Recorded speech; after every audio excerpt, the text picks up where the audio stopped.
Marie Coscar, bonjour. Bonjour. Vous êtes analyste plaidoyer, système alimentaire et crise climatique pour Action contre la faim, et ça depuis 2020. Alors on vient de le voir, depuis un an, donc la situation s'est énormément dégradée en Somalie. Selon les chiffres de l'ONU, il y a plus de 200 000 personnes qui risquent donc la famine entre ce mois d'octobre et décembre. Est-ce que c'est la première fois que le pays connaît une telle situation par rapport au changement climatique ? C'est pas la première fois qu'on assiste à cette sécheresse en Somalie, mais elle est actuellement vraiment sans précédent. Ça a été dit dans le reportage, 4 saisons des pluies qui n'ont pas eu lieu, en fait, donnent cette situation absolument dramatique. Et aujourd'hui, ce qui est inédit, c'est aussi la non-réponse des États à la hauteur de ces enjeux. C'est-à-dire que la réponse humanitaire n'est pas financée à 100%, les besoins ne sont pas couverts, et c'est pour ça qu'on va se diriger vers des niveaux de famine juste d'ici la fin de l'année. Alors des niveaux de famine donc, qui amènent donc, les Somaliens par exemple vers des camps où ils peuvent être nourris, où ils trouvent de l'eau. Alors ça, c'est des situations de transit qui peuvent durer combien de temps ? Alors c'est vrai que ces déplacés, 1 million de déplacés dont on a parlé, sont des déplacés climatiques. Ouais. Aujourd'hui, on n'a pas une réponse de long terme pour leur permettre de retourner chez eux et de reconstruire leur vie, leurs moyens d'existence. Cette réponse n'existe pas. Les financements sur le long terme pour leur permettre de s'adapter à cette crise climatique n'existent pas et ne sont pas une priorité politique en ce moment. Alors, vous parlez de priorités politiques. Il y a précisément cette semaine donc, le congrès alimentaire de l'ONU à Rome. Qu'est-ce qu'on peut espérer de concret en termes de réponse par rapport à cette crise alimentaire ?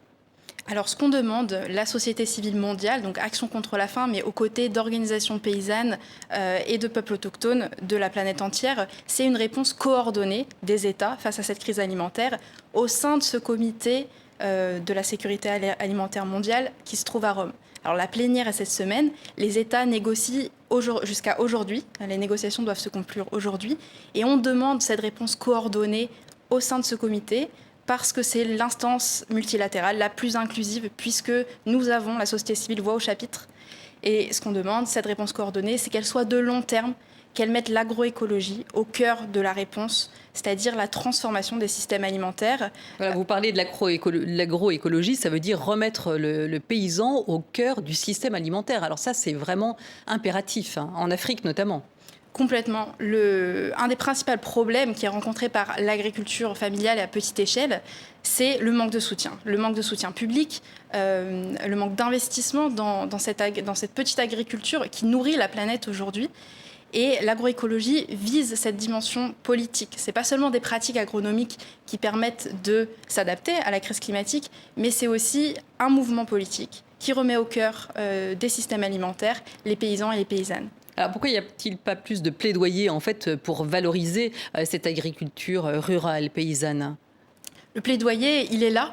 Malheureusement, c'est très difficile de casser ces relations de pouvoir au sein des systèmes alimentaires. Évidemment, il y a des grands acteurs qui ont des intérêts. Parce que finalement, les gens achètent pas forcément local, ils vont acheter des produits importés. Donc ça, c'est un vrai problème aussi. C'est aussi un vrai problème, mais il faut une réponse des États pour permettre à ces systèmes alimentaires locaux de se développer. Et une aide des gouvernements. Exactement. Comme cela peut exister en France ou dans d'autres pays européens pour l'agriculture. Voilà. Il faut, quand c'est possible, que cette aide à l'agriculture à petite échelle soit une priorité. Il faut aussi changer des cadres internationaux pour que ce soit possible, parce que des États qui dépendent des importations actuellement le sont aussi à cause des règles de l'Organisation mondiale du commerce qui promeut du libre-échange et ne permet pas forcément de protéger ces agricultures locales. Alors, dans ce congrès alimentaire qui se déroule à Rome, il y a une autre thématique qui est importante, qui porte sur la sécurité de genre et sur la sécurité alimentaire, puisqu'il y a une féminisation de la pauvreté alimentaire. Comment on explique que les femmes soient la première cible de cette pauvreté qui touche la nourriture ? Partout sur la planète, les femmes sont plus touchées par la faim que les hommes. C'est un constat qui traverse toutes les cultures, tous les pays. C'est à cause des discriminations de genre qui existent dans la société, qui font que les femmes, au sein des ménages aussi, sont les premières à se priver et se nourrissent moins. Pourtant, on le voit sur ces images, ce sont les femmes qui cultivent le plus. Exactement. Elles sont une part très importante de la force de travail dans l'agriculture. Et elles travaillent aussi la charge de travail de soins non rémunérés pèse davantage sur leurs épaules. Et c'est aussi un travail qui est essentiel dans les systèmes alimentaires. Donc toutes ces inégalités de genre et ces discriminations que subissent les femmes font qu'elles ne réalisent pas leur droit à l'alimentation. Alors, on vient de parler donc des conséquences du réchauffement climatique sur l'alimentation. Il y a aussi la guerre, bien sûr, qui a un impact considérable. On peut notamment parler de la République démocratique du Congo, où là, la situation sécuritaire ne permet pas forcément d'avoir une bonne alimentation. Comment on explique ça ? Complètement, les paysans et les paysannes sont parfois obligés de quitter leur champ parce que c'est trop dangereux, c'est devenu trop dangereux. Et Action contre la faim a dû aussi renoncer à mettre en place des projets de relance agricole. Et ça veut dire qu'ils concrètement, ils risquent de se faire tuer quand ils vont dans les champs. Tout à fait, ou en tout cas la situation est trop dangereuse. Mais ils ne sont pas forcément une menace pourtant, les agriculteurs. Non, malheureusement, dans beaucoup de conflits, ce sont les populations civiles qui payent le prix fort et l'agriculture au niveau local qui est détruite. Alors donc on parle de la RDC, mais on peut aussi parler de l'Afghanistan où la situation est un peu différente. Tout à fait. Là, en Afghanistan, vous savez, il y a des sanctions internationales qui ont été prises contre le régime. Et ces sanctions ne permettent pas de financer, par exemple, des systèmes de santé, donc des services essentiels qui ne bénéficient pas d'une exemption humanitaire. Donc on ne peut pas intervenir et soutenir les systèmes de santé, par exemple, au-delà de certaines activités d'urgence. Et c'est un véritable problème. Aujourd'hui, la moitié des Afghans sont sous le seuil de pauvreté selon l'ONU. Ils sont sous-alimentés. Exactement. Alors, donc l'Afghanistan, mais aussi le Yémen, où la situation est totalement catastrophique et on en parle de moins en moins. Tout à fait. La guerre au Yémen a aussi détruit la vie de nombreuses personnes. Et une trêve a été signée il y a quelques mois. Elle n'a pas été renouvelée. Donc on peut craindre une reprise en intensité des combats.